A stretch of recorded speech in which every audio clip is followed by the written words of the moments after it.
हम वो नहीं जो वक्त के सांचे में ढल गए। हम जब भी चले वक्त के सांचे बदल गए। आप देख रहे हैं वर्ल्ड हेडलाइन। नमस्कार, मैं नंदिनी नागर।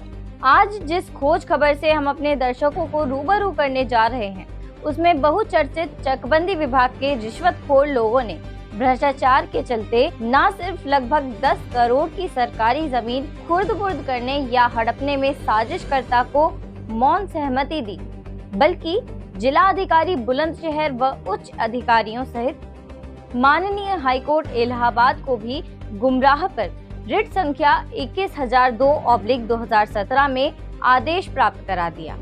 अब हम आपको इस खबर की विस्तार में लेकर चलते हैं, लेकिन उससे पहले हमारा आप सभी दर्शकों से निवेदन है कि आज के दौर में सच्ची पत्रकारिता बहुत ही जोखिम भरा काम हो गया है और उस पर कोई खोज खबर जिसमें षड्यंत्रकारी भूमाफियाओं या जघन्य अपराधियों की कारगुजारी को उजागर करना हो तो ये और भी ज्यादा जोखिम भरा काम हो जाता है।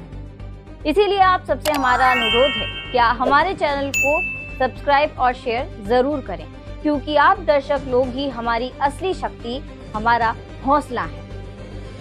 नमस्कार दोस्तों, मैं चक्रपाणी आपके साथ हूँ। पिछले बीते लगभग 35-40 वर्षों से पत्रकारिता का ये सफ़र आपके आशीर्वाद से बदस्तूर जारी है। हमने सदैव स्वच्छ पत्रकारिता के तरफ अपना वोट दिया है, या ये कहिए कि स्वच्छ पत्रकारिता करना हमारी आदत बन गई है। यूँ तो इस लंबे सफ़र में बहुत बार धमकियाँ आई, बहुत बार जानलेवा हमले भी हुए, लेकिन हमने कभी भी पत्रकारिता से कोई समझौता नहीं किया। और शायद किसी शायर का लिखा हुआ एक शेर मुझे अक्सर याद आता है कि हम वो नहीं जो वक्त के सांचे में ढल गए, हम जब भी चले वक्त के सांचे बदल गए। और आज जिस खबर को आपसे वर्ल्ड हेडलाइन रूबरू कर रहा है, ये खबर चकबंदी की खबर है। और इस चकबंदी की खबर में एक अजीब सा माहौल सामने आया है। दरअसल लगभग 10 करोड़ की एक ज़मीन, सरकारी ज़मीन को चकबंदी विभाग के ही अधिकारियों ने मिलकर खुर्द-बुर्द कर दिया है। और मामला यहाँ तक बढ़ा है कि इस ज़मीन को हड़पने के लिए दस्तावेज़ों में भी छेड़छाड़ नज़र आती है। और ये भी नज़र आता है कि जब एसडीएम, एडीएम और कमिश्नर साहब की अदालतों में भी इस मामले को निरस्त कर दिया गया, तो भला हाईकोर्ट उसको कैसे सही साबित कर देता है। जाहिर है कि इस पूरे प्रकरण में कहीं ना कहीं हाईकोर्ट को गुमराह किया गया।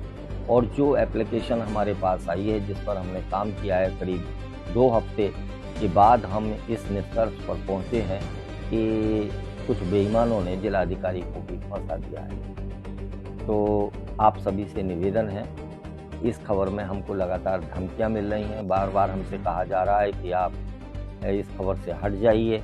और एक अजीब सा वाकया भी हमारे साथ हुआ, जब हम धतूरी में इस कवरेज को करने गए तो वहाँ जो प्रेमवती जी थी, वो बड़ी ही एक मैं कह सकता हूँ कि बीमारी की अवस्था में हमसे मिली। और उनके जो बेटे हैं उमेश, उनसे हमारी मुलाकात नहीं हो पाई। उनकी पत्नी ने फ़ोन पे बातचीत कराई हमारी। इस बातचीत में हमने कहा कि भाई अपना डॉक्यूमेंट्स वगैरह हमें दो, हमें कुछ जानकारी आपसे हासिल करनी है। तो उन्होंने कोई सहयोग नहीं किया और कह दिया कि इस विषय में मैं कोई बातचीत नहीं करना चाहता हूँ। कुछ देर बाद जब हम वहाँ से चले आए तो धतूरी चौकी इंचार्ज जो हैं साहब, उनका फ़ोन आता है और वो कहते हैं कि भाई आप किसी के यहाँ धमका के आए हैं। तो हम ये कहना चाहते हैं कि पूरी तरह से जांच की जाए, क्योंकि हमने किसी को धमकी नहीं दी और धमकी देने का हमारा मतलब भी नहीं है। हम तो सिर्फ स्वच्छ पत्रकारिता के हामी हैं। और यहाँ ये भी प्रतीत होता है कि हमको रोकने के लिए इस तरह का लोग सहारा लेते हैं। बहरहाल इतनी सी बात आप तक कहनी थी। मेरा मकसद सिर्फ इतना है कि हम स्वच्छ पत्रकारिता आपके दम पर करते हैं। हमारा सहयोग कीजिए, हमारा हौसला बढ़ाते रहिए। और इसी तरह से हमारी कोशिश रहेगी कि स्वच्छ पत्रकारिता करते हुए सही खबरों से उजागर करें और आप तक नई जानकारी लेते आएँ। आप देखिए इस खबर को, काफ़ी कुछ समझ में आ जाएगा। नमस्कार। जैसा कि हमने जिक्र किया था, चकबंदी विभाग एक ऐसा महकमा है जिसका गठन ग्रामीण जनता को सुख सुविधा और सरलता से जीवन यापन करने के लिए किया गया था। चकबंदी सबसे पहले 1954 में उत्तर प्रदेश के मुजफ्फरनगर जनपद की कैराना तहसील और सुल्तानपुर जिले की मुसाफिर खाना तहसील में शुरू हुआ। बाद में पूर्व प्रधानमंत्री जवाहरलाल नेहरू की सरकार ने 1958 में इसे उत्तर प्रदेश सहित देश के अन्य राज्यों में भी लागू किया। लेकिन आज लोग कहते हैं कि चकबंदी जिस गांव में आ जाती है वो गांव 50 साल पीछे चला जाता है। गांव में आपसी संबंधों में दरार पड़ जाती है, आपसी झगड़े बढ़ जाते हैं, कई बार तो हालत मर्डर और अन्य आपराधिक घटनाओं तक भी पहुंच जाती है और ये सब भ्रष्टाचार के चलते ही होता है। तो आइए अब इस खबर के मुख्य मुद्दे पर आते हैं। बुलंदशहर जनपद की तहसील सिकंदराबाद का गांव ख्वाजपुर अमीनाबाद है, जिसे फकीरगढ़ी भी बोला जाता है। इस गांव का परगना पूर्व में दनकौर हुआ करता था, जबकि अब परगना और तहसील दोनों ही सिकंदराबाद हो गए हैं। ये गांव ख्वाजपुर अमीनाबाद हाल ही में माननीय हाईकोर्ट इलाहाबाद के उस आदेश के बाद हमारे संज्ञान में आया, जिसमें आजमपुर हुसैनपुर के लगभग 85 वर्षीय श्रीमती प्रेमवती डॉटर ऑफ रामजी लाल को ख्वाजपुर अमीनाबाद की करीब 27 बीघा भूमि के अमल दरामद को सही माना गया, क्योंकि इस आदेश के बाद ख्वाजपुर अमीनाबाद के लोगों ने वर्तमान जिलाधिकारी श्रीमती श्रुति को एक विस्तृत प्रार्थना पत्र देकर अनेक गंभीर बिंदु उजागर कर दिए। डीएम बुलंदशहर और जिला बंदोबस्त अधिकारी को दिए प्रार्थना पत्र पर डीडीसी महोदय चकबंदी ने एक जांच समिति भी गठित की। अब इस समिति की जांच कहां तक पहुंची है, अभी हमारे पास इस बारे में कोई जानकारी नहीं है। बहरहाल उक्त प्रार्थना पत्र में श्रीमती प्रेमवती द्वारा चकबंदी विभाग के लोगों से मिलकर किए गए तमाम घपलों को उजागर किया गया है। अपने दर्शकों को हम ये भी बता दें कि इस प्रकरण में चर्चित जमीन आज करीब 9 करोड़ 78 लाख 11 हजार से भी अधिक कीमत की बताई जा रही है। परंतु दूसरी तरफ 85 वर्ष से अधिक उम्र की उक्त बुजुर्ग महिला, जिनको दिखाई और सुनाई भी कम देता हो, जो बरसों से बीमार हो और जिसको खुद सहारे की जरूरत हो, वो अपने मुकदमे की भाग दौड़ करे, ये नामुमकिन सा प्रतीत होता है। हम अपने दर्शकों को बता दें कि हमारे प्रतिनिधि चक्रपाणी चक्र ने श्रीमती प्रेमवती जी से उनके ग्राम धतूरी स्थित आवास पर संपर्क किया, परंतु उनकी अवस्था काफी कमजोर लगी। उनको सुनने व समझने में काफी दिक्कत हो रही थी। हमारे 1-2 सवाल का जवाब उनकी पुत्रवधू ने जरूर दिया और अपने ही फोन से अपने पति उमेश सिंह से भी बात कराई। तो फोन पर उमेश सिंह ने इस बाबत कोई भी जानकारी या दस्तावेज हमें देने से इनकार कर दिया। आइए देखते हैं ये वीडियो। तुम्हारा नाम क्या है?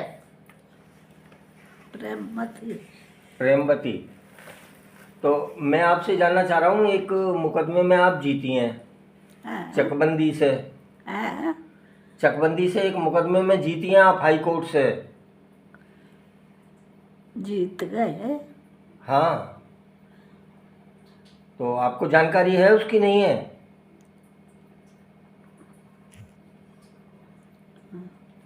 कहाँ गए? बोलने में दिक्कत हो रही है आपको? ये थोड़ा सा इनके हाथों पे क्या हो गया? ये जल गई थी कभी पहले। अच्छा अच्छा अच्छा। कभी अपनी और बेटा ट्रे में लेके आओ रखा। अच्छा अच्छा अच्छा। आप इनकी बहू हैं? मैं इनकी बहू। आपको थोड़ी जानकारी हो तो आप ही बता दीजिए। मतलब ये जो हाई कोर्ट में एक केस था चकबंदी में, जी था, जो इनके पीहर जो है हाँ इनका जी, हाँ जी, तो उसमें किसकी जमीन थी, वो क्या थी, जरा कुछ बताएं। वो इनके पिताजी ने पट्टा कराया था कभी। अच्छा। तब ये वहाँ रहते थे, खाजपुर अमीनाबाद हाँ गली हाँ में रहते हाँ, होंगे कभी। हाँ, कभी ये जल जुलू गई उधर ही से, ऐसी की इनकी शादी हुई थी, ये चली हुई इनकी। अच्छा अच्छा। हाँ, तो ये तब से ही चला आ रहा था। अच्छा तो अच्छा। हमें जानकारी मिली। आपका नाम क्या है? मेरा नाम अनीता है। तो ये केस जो आपने कब डाला था, मतलब इनकी तरफ से जो पड़ा, मतलब आपकी सास हैं तो? मेरी सास हैं। ये केस था लगभग 13-14 साल हो गए। अच्छा। हाँ जी। तब से चल रहा था? तब से चल रहा था ये। अच्छा। अब कब जीते हैं आप? अभी फिलहाल एक बार तो हम पहले जीते थे। अच्छा। शायद में मुझे जानकारी नहीं कौन से सन में जीते थे। तो एक अभी हम जीते हैं ये कौन सा महीना चल रहा है बेटा? मार्च चल रहा है। हाँ 20, शायद 20 मार्च को। 20 अभी जीते हैं जल्दी हाँ में। ये 20 मार्च को हमारी कंटेम्प्ट में था ये हमारा। 20 फरवरी सॉरी 20 हाँ, फरवरी 20 फरवरी को जी। जीते। चलिए, तो कोई आदेश वगैरह है आपके पास? आदेश वगैरह मेरे पास तो कुछ नहीं है। मैं अभी बताऊँ या अपने फोन लेके पापा की बात करवा। वो है हमारे पास, सब कुछ है। अच्छा। हाँ जी, आदेश भी है और नाम वाम भी जो चढ़ाए हैं वो सारा कुछ हमारे पास है। एक्चुअल में क्या है, एक उमेश जी से बात कराइए जरा, अगर हो जाए तो। हाँ मैं अभी कराती हूँ। जाहिर है कोई अन्य व्यक्ति जिसको इस पैरोकारी से बड़ा फायदा होने की उम्मीद हो, वही शायद बुजुर्ग प्रेमवती के कंधे पर बंदूक रखकर चला रहा है। बहरहाल ख्वाजपुर अमीनाबाद लोग जो कहानी बता रहे हैं उसके अनुसार गांव में 1960 से 1967 तक पहली तथा 1981 से 1986 तक दूसरी चकबंदी का दौरा पूरा हुआ। पहली चकबंदी में खतौनी फसली 1372 से 1374 में 121 नंबर को शोर खाते में तथा 117 को आबादी में बताया गया। दस्तावेजों के अवलोकन में साफ प्रतीत होता है कि जो अमल दरामद है उससे बाद में छेड़छाड़ की गई है, क्योंकि हस्ताक्षर में लेखपाल लिखकर दिनांक अंकित की गई है। और बल्कि यही नहीं, अमल दरामद दस्तावेजों में परगना, तहसील और जिला भी अंकित नहीं है। यही ये बात भी गौर करने लायक है कि लिखावट और इंक भी अलग अलग प्रतीत होती है, जो जांच में सामने आ सकती है। और यही नहीं बल्कि परगना अधिकारी और एसडीएम का नाम भी इसमें नहीं है और गाटा संख्या 203, 100 और 119 अंकित है, परंतु गाटा संख्या 89 का यहाँ कोई उल्लेख नहीं है। इसके अलावा भी कई ऐसे बिंदु जांच के दौरान सामने आ सकते हैं।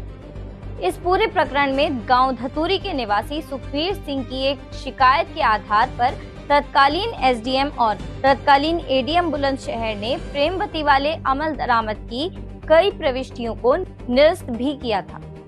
बाद में ये मामला आयुक्त मेरठ मंडल महोदय के यहाँ भी पहुंचा और वहां भी उपरोक्त वाद निरस्त ही हुआ था। अब हाईकोर्ट के आदेश के बाद ख्वाजपुर अमीनाबाद के नागरिकों ने एक दूसरा प्रार्थना पत्र जिलाधिकारी महोदया एवं जिला बंदोबस्त अधिकारी को दिया, जिसे हम आपकी स्क्रीन पर भी दिखा रहे हैं और बाद में फोटो को डिस्क्रिप्शन में भी ऐड कर देंगे। हमारे सूत्र बताते हैं कि श्रीमती प्रेमवती के स्वर्गीय पति टीकम सिंह, जो पुलिस विभाग में कार्यरत थे, उनकी मृत्यु के बाद उनका पुत्र उमेश सिंह उक्त मामले में पूरी पैरोकारी करता रहा है। चकबंदी विभाग के हमारे सूत्र बताते हैं कि उपरोक्त उमेश सिंह, जो दबंग किस्मी व्यक्ति है, अक्सर चकबंदी विभाग में आता जाता है और विभागीय लोगों से उसकी गहरी सांठगांठ भी है। विशेष विचारणीय बिंदु ये भी बनता है कि जो प्रकरण एसडीएम, एडीएम और कमिश्नर स्तर से निरस्त हुआ, उसमें आखिर माननीय हाईकोर्ट इलाहाबाद से कैसे राहत मिली, और शायद यही चकबंदी के भ्रष्टाचारियों ने अपना किरदार अदा किया। अब गौरतलब यह भी है कि क्या हाईकोर्ट इलाहाबाद को भेजे गए काउंटर शपथ पत्र में साक्ष्यों को छिपाकर माननीय हाईकोर्ट इलाहाबाद को गुमराह किया गया है, क्योंकि जिस मामले में एसडीएम से आयुक्त तक सभी ने प्रेमवती के अमल दरामद को फर्जी माना, भला हाईकोर्ट इलाहाबाद ने उन साक्ष्यों को सही कैसे माना? कहीं ऐसा तो नहीं कि रिट के काउंटर शपथ पत्र में आयुक्त मेरठ मंडल सहित सभी के आदेशों को हाईकोर्ट में प्रस्तुत ही न किया गया हो। अब ख्वाजपुर अमीनाबाद के निवासीगण हाईकोर्ट या सुप्रीम कोर्ट जाने का मन बना रहे हैं। अगर ऐसा हुआ तो वे चकबंदी न्यायालयों तथा अन्य रेगुलर न्यायालयों यानी एसडीएम, एडीएम और आयुक्त महोदय के आदेशों को हाईकोर्ट या सुप्रीम कोर्ट तक पहुंचाने में कामयाब हो गए तो चकबंदी के बेईमानों, बुजुर्ग महिला प्रेमवती और उनके पैरोकार उमेश सिंह के बुरे दिन आ सकते हैं। और साथ ही जिलाधिकारी श्रीमती श्रुति ने अगर समय रहते इस मामले के सभी साक्ष्य हाईकोर्ट इलाहाबाद नहीं भेजे तो उनको भी समस्या का सामना करना पड़ सकता है। इस मामले में क्या होगा ये तो समय ही बताएगा, लेकिन हमको भी इस मामले से दूर रहने की नसीहतें मिली हैं। एक बार फिर से हम प्रेमवती जी का ये वीडियो आपको दिखाना चाहते हैं। तुम्हारा नाम क्या है? प्रेमवती। तो मैं आपसे जानना चाह रहा हूँ, एक मुकदमे में आप जीती हैं चकबंदी से। चकबंदी से एक मुकदमे में जीती हैं आप हाई कोर्ट से। जीत गए। हाँ, तो आपको जानकारी है उसकी? नहीं है?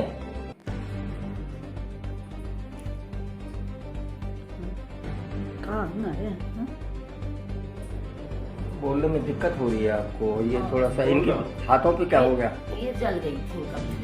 अच्छा अच्छा अच्छा कभी बेटा ट्रेनिंग में गया। अच्छा अच्छा अच्छा।